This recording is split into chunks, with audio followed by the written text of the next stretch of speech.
Oregon. Mr. President, in this chamber over the last couple months, we've heard haunting echoes of the past. Haunting echoes of Chamberlain going to Munich in 1938 to say to Hitler, go ahead, take that slice of Czechoslovakia.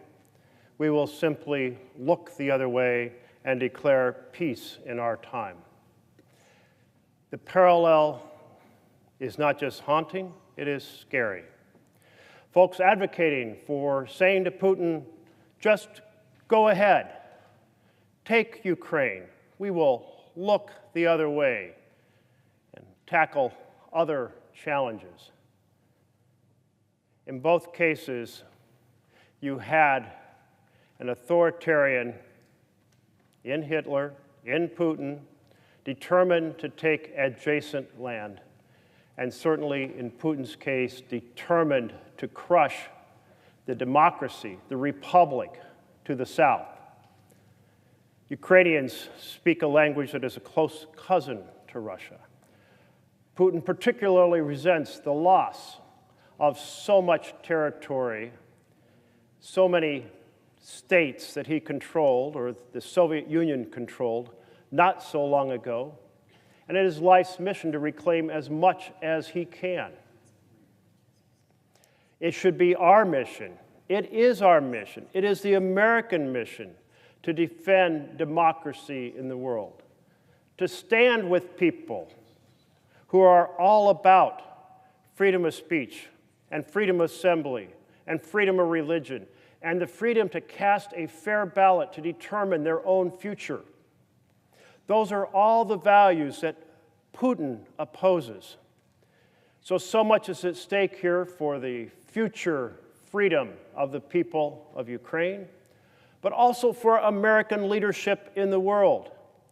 If we follow in Chamberlain's footsteps from 1938 and look the other way, where else will Putin decide to tackle?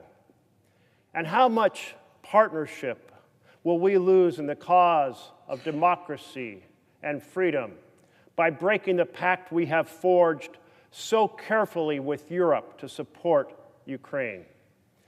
And how much future blood will flow from our sons and daughters as we stand in other battles because of our failure in this case to stand with the people of Ukraine? Xi of China is watching carefully. Can the autocrat simply endure until the American people are tired? Endure until the partnership between Europe and the United States breaks down? Can he simply maintain an assault on Taiwan until we fade away with other priorities? It is a vision in the world that we have been proud to fight for, the vision of democracy and the vision of freedom. This is the moment when we have the opportunity to actually secure a bill here in the Senate to fund the people of Ukraine. We are not being asked to shed our blood. We're not being asked to put our soldiers, our men and women, on the battlefield. We're not even being asked to put a huge share of our budget into this battle. It is 1.5% of our national budget, 1.5 pennies on the dollar of our budget. If we cannot sustain even that modest commitment to stand for freedom, to stand for voting integrity in a republic, in a democracy, then on what course has the United States gone? Let us stay the course as champions of freedom and champions of democracy and take a strong step forward today to completing the work of making sure we stand with the people of Ukraine, we maintain our partnership with Europe, and we continue to lead for freedom and democracy. Thank you, Mr. President.